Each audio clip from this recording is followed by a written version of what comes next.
Hello, it's Mr. Glazer, and welcome to World History. I always like to start off by telling you a little bit about myself.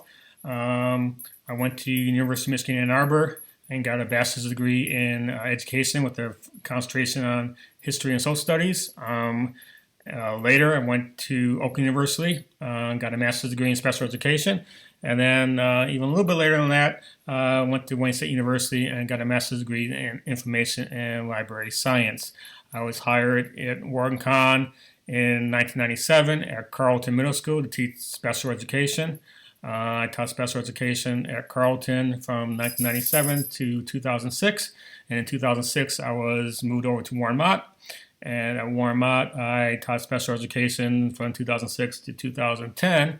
And then in 2010, I became the school media specialist. And now I also teach some classes. So I've been teaching world history probably for about 10 years now, since 2011. All right. In world history, we do cover lots and lots of topics. Unlike American history, which only covers about 150 years in ninth grade, and in 10th grade we cover from basically from 1400 up to today.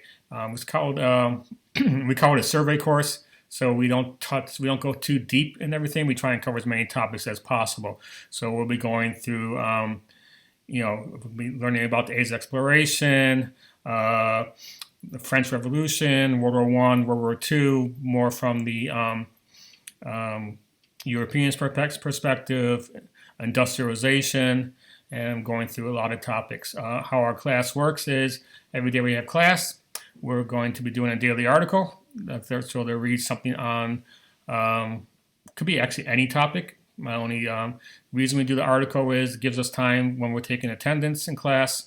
It gives students time to read something. I want them to read something every day and write something every day because they can easily go through a whole school day without reading or writing anything.